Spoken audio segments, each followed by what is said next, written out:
అందరికీ నమస్కారం. ఈరోజు కథ తప్పదు మరి. రచన మధునాపంతుల చిట్టి వెంకట సుబ్బారావు గారు. ఇంకా స్టోరీలోకి వెళ్ళిపోదామా? ఏమిటమ్మా ఎప్పుడు చూసినా అలా నీరసంగా ఉంటున్నావు? ఇది వరకులా ఉత్సాహంగా లేవు. ఏమైనా అనారోగ్యమా, లేదంటే అల్లుడు గారితో గొడవలా, కుటుంబ సమస్యలా? పిల్లలిద్దరూ కూడా చాలా నీరసపడిపోయారు.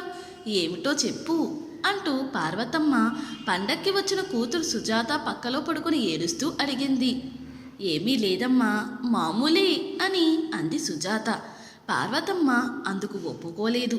నిజం చెప్పు, లేకపోతే నా మీద ఒట్టే అని గట్టి పట్టు పట్టింది పార్వతమ్మ.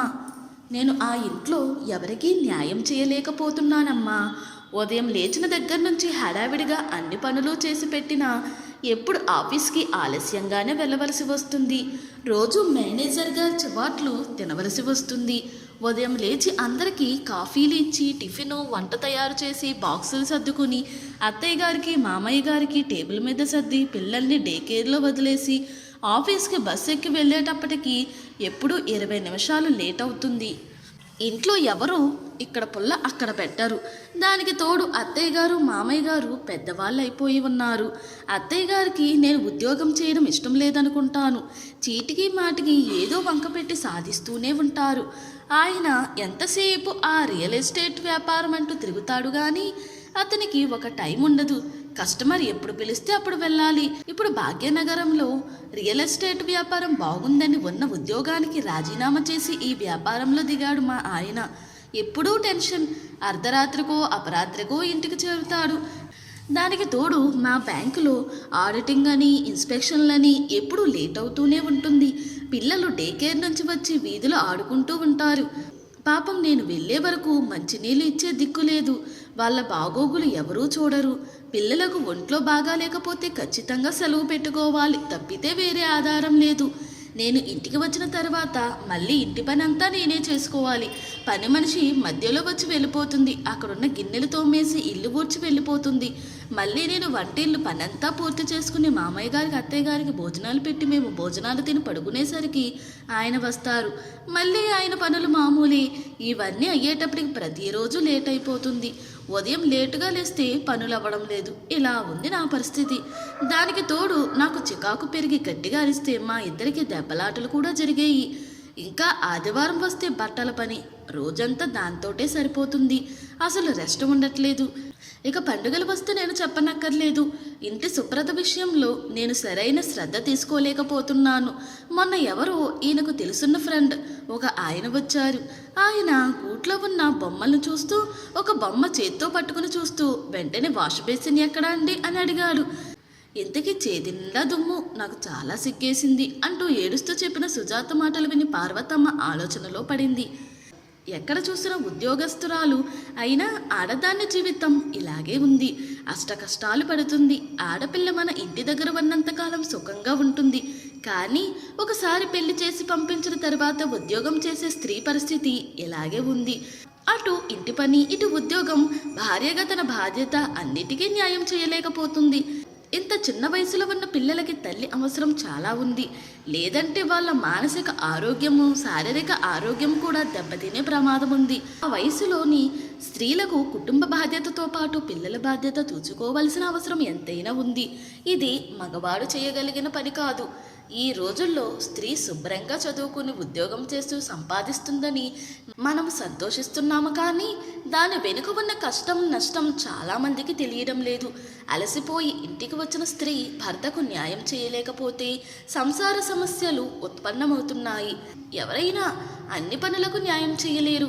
స్త్రీకి స్వాతంత్రం కావాలని అంటూ నినాదాలు చేస్తున్నాం కానీ ఆ ఉద్యోగం చేసే స్త్రీ ఎన్ని బాధలు పడుతుందో, బయట ఇంట్లో ఎన్ని ఒత్తిళ్లు ఎదుర్కొంటుందో చెప్పలేం.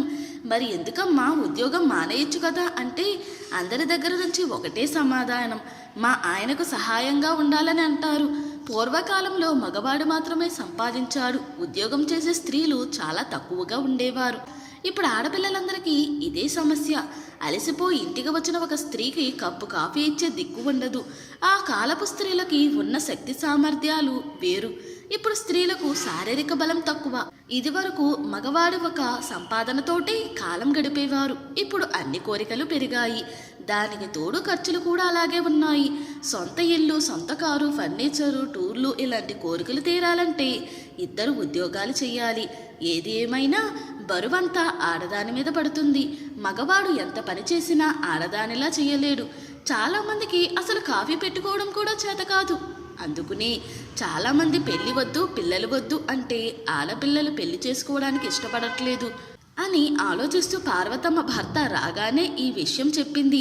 పార్వతమ్మ మాటలు విన్న రామారావు ఆలోచనలో పడ్డారు. ఏ నిర్ణయం తీసుకుంటే ఎవరికి కోపం వస్తుందో అని అనుకుంటూ కూతుర్ని దగ్గర కూర్చోబెట్టుకుని, చూడమ్మా, నీ సమస్యలన్నిటికీ పరిష్కారం నువ్వు ఉద్యోగం మానేయడమే. ఆడపిల్లలకు చదువు విజ్ఞానం కోసమే కానీ పెళ్లి చేసుకున్న తరువాత కుటుంబానికి అండగా ఉండవలసిన సమయంలో లేకపోతే దాని ఫలితాలు చాలా ఉంటాయి. ఇప్పుడు నీకు ఇంట్లో అన్ని రకాల బాధ్యతలు ఉన్నాయి. ఎదిగే పిల్లలు ఉన్నారు, వయసు మీరిన అత్తామామలు ఉన్నారు. వీళ్ళందరినీ వదిలేసి నువ్వు ఉద్యోగానికి వెళ్ళి బండ చాకిరీ చేసి మీ ఆరోగ్యం పాడు చేసుకుంటే నీకు ఎవరూ చేసేవాళ్ళు ఉండరు. ఆడది లేని ఇల్లు శ్మశానంతో సమానం. ఇంటికి ఇల్లాలే అందం. నేను చదువుకున్నాను కదా అని ఊరికే బాధలు పడిపోయి సంపాదించాల్సిన అవసరం లేదు కదా నీకు అంటూ చెప్పుకొచ్చాడు. నువ్వు నెల రోజులు సెలవు పెట్టి ఇక్కడే ఉండు. కాస్త నువ్వు పిల్లలు తేరుకున్న తరువాత వెడుదురు గాని. ఆడదానికి తల్లి తండ్రి ఉన్నంతకాలం ఎవరైనా పుట్టింటికి రమ్మని పిలుస్తారు. ఆ తర్వాత ఎవరి దారి వారిదే. ఇది లోక సహజం. నేను ఎవరిని నిందించడం లేదు. నేను అల్లుడి గారికి కూడా కబురు పంపుతాను అంటూ చెప్పుకువచ్చాడు తండ్రి. ఇక్కడ సుజాత పరిస్థితి ఇలా ఉంటే అక్కడ సుజాత భర్త కేశవరావుకి సుజాత వెళ్ళిన తర్వాత ఇంటి పనితోటి తల్లిదండ్రి పనితోటి ఎక్కడా ఖాళీ ఉండట్లేదు. బయటకు వెళ్ళాలంటే కుదరడం లేదు. తల్లిదండ్రికి తనే వండి పెట్టాలి. బయట హోటల్ తిండి తినలేరు. ఎప్పుడు అలవాటు లేని పని. కాఫీ కూడా కలపడం చేత కానీ రామారావు అన్ని ఫోన్లో సుజాతను అడిగి చేస్తున్నాడు. ఎప్పుడొస్తావని పదే పదే అడుగుతున్నాడు.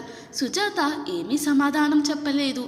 సుజాత ఏమైనా ఒంట్లో బాగోలేదా? ఏమైనా దాస్తుందా? లేకపోతే ఇంటి పని, ఆఫీస్ పని, పిల్లల పని చేయలేకపోతుందా అని అప్పుడు అనుమానం వచ్చింది కేశవరావుకి. కేశవరావు తల్లిదండ్రులు కూడా పిల్లలు లేకపోతే ఇల్లంతా బోసిపోయిందిరా అంటూ అడుగుతున్నారు. నిజమే. ఇప్పుడు సుజాత లేకపోతే ఇంటి పని కష్టం ఏమిటో తెలిసి వచ్చింది. పాపం సుజాత ఇంటి పని, పిల్లల పని, ఆఫీస్ పని ఎలా నెగ్గుకుంటూ వస్తుందో. ఏనాడు సహాయం చేయమని అడిగినా చెయ్యకపోగా 1-2 సార్లు దెబ్బలాడేను.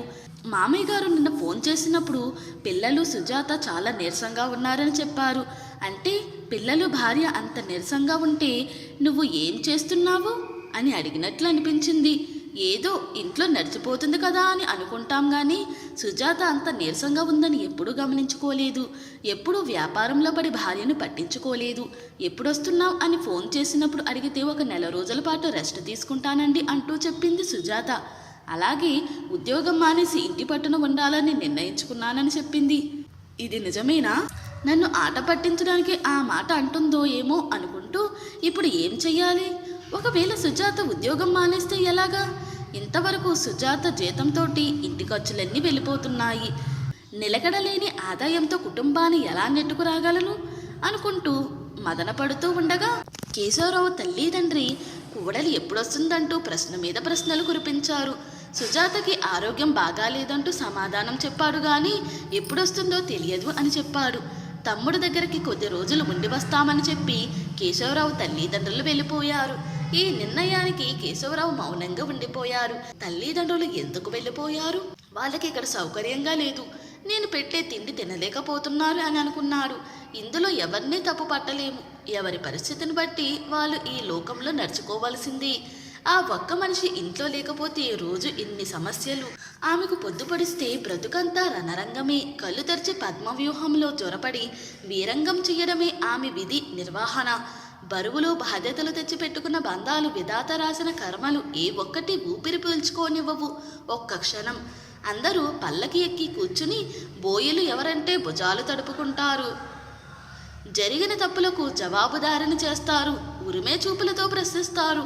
అందరికీ ఆదివారం సెలవు. మరి ఆమెకి రోజు ఉండే ఒక క్షణం విరామానికి ఆ రోజు సెలవు.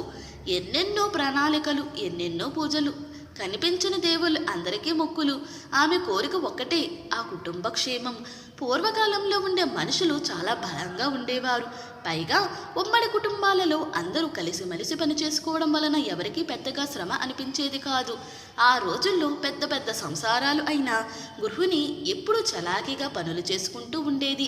మంచి ఆరోగ్యాలు ఉండేవి. ఇంట్లో చేసుకునే పని ఆమెకు వ్యాయామం. కాలక్రమేణా ఉమ్మడి కుటుంబాలు తగ్గిపోయి స్త్రీ కూడా ఉద్యోగం చేయవలసిన పరిస్థితి ఏర్పడి సరైన సమతుల్య ఆహారం తీసుకోకపోవడం వలన మనుషులందరూ బలహీనంగా తయారైపోయి శారీరక మానసిక అనారోగ్యాలు వచ్చేస్తున్నాయి. అటు కుటుంబ నిర్వహణ, ఇటు పిల్లల పెంపకం, అటు భర్తల పని ఉద్యోగ నిర్వహణ, ఇన్ని పనులను ఒక మనిషి చేయాలంటే చాలా కష్టం. అందుకే ఆమెకి ఎక్కడ లేని అనారోగ్యాలు వచ్చేస్తున్నాయి. ఒక గృహిణి అనారోగ్యం పాలవుతే ఆ కుటుంబం మొత్తం బాధపడుతుంది. కుటుంబం కుంటుపడుతుంది. సంసార చక్రం సరిగా నడవదు. ఒక గృహిణి కుటుంబంలో చాలా ప్రధానమైన వ్యక్తి.